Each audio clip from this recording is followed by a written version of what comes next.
us a bit about growing up. What was your childhood like? What did you do for fun?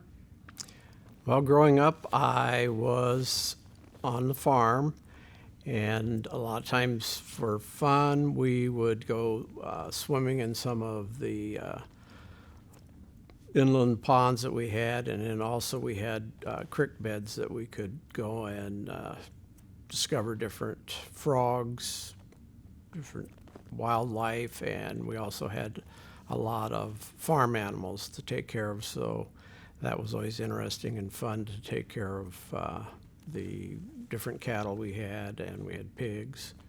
And every once in a while we got to have a rabbit or two if we were lucky. But there was 5 boys and 1 girl. So. What was your reasoning behind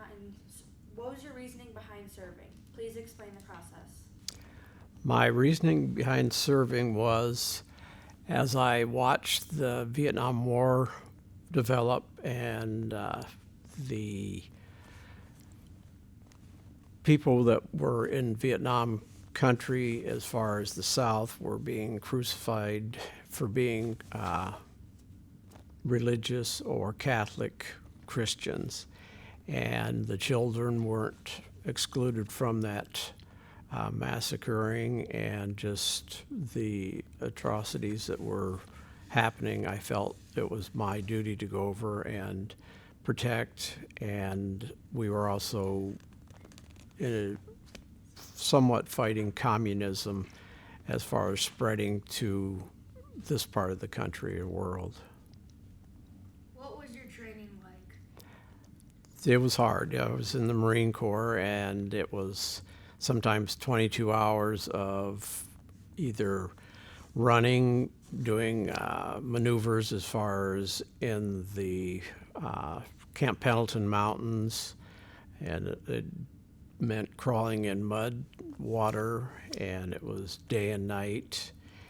And a lot of times it was 2 hours of sleep, and you ate rations out of a can.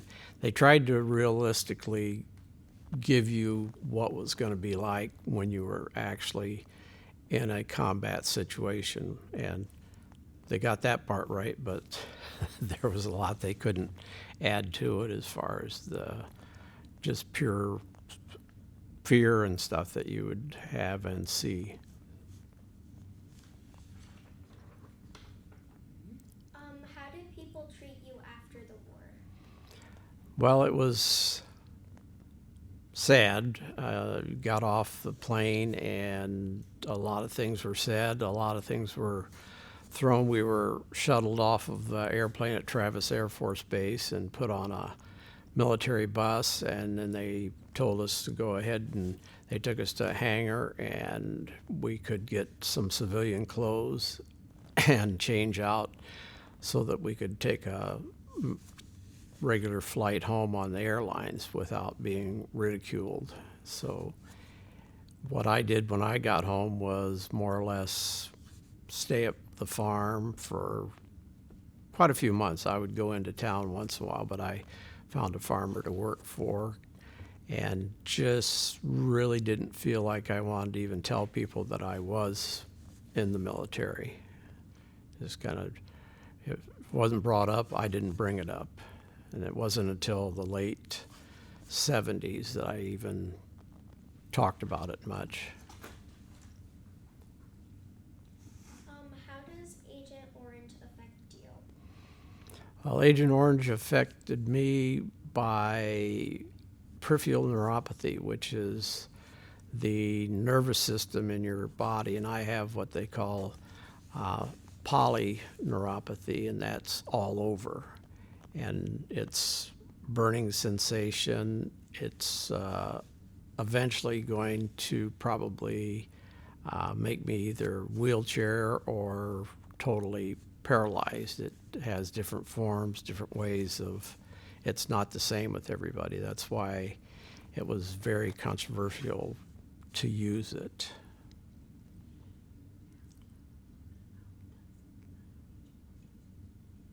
Okay. Can you tell us a little bit how Agent Orange was used in Vietnam? Well, there was probably 3 or 4 methods that they used to spray it. Aircraft was the fastest and probably the broadest. There was also hand spraying, and then they had trucks that used it, and then they also used small helicopters that could spray rice fields and stuff because they did want to kill out all the rice that the South was growing because the North was taking it for their own use. So aircraft was probably your biggest, that, the 20 million gallons was a lot of agent to be putting down.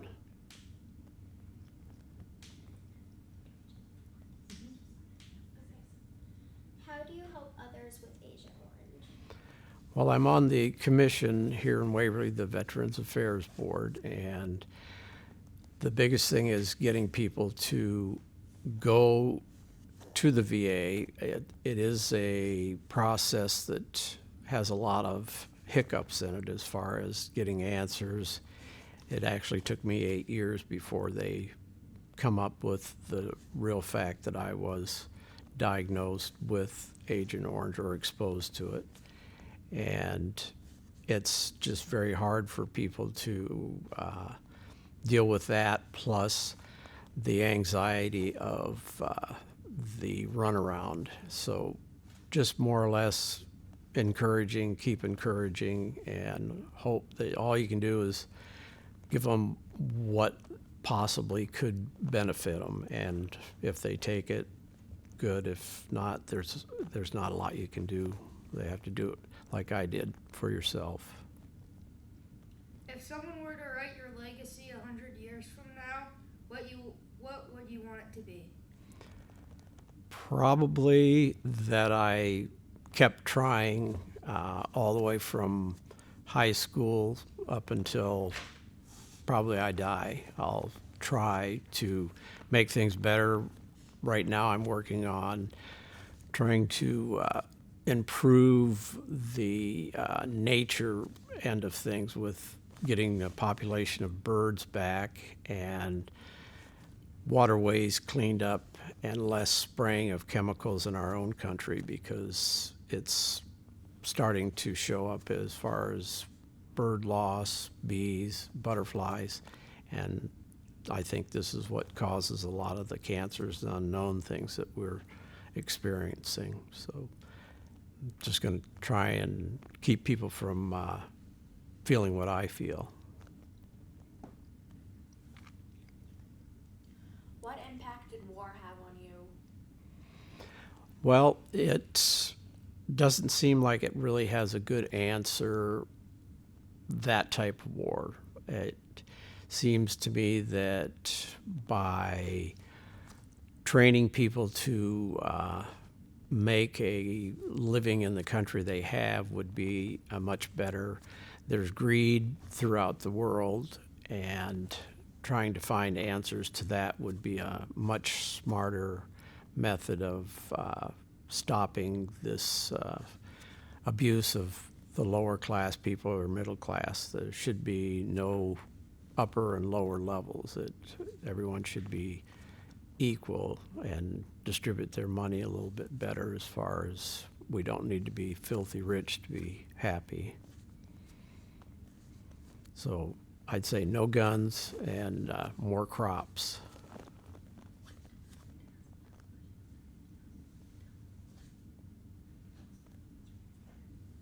Is there anything else you'd like to tell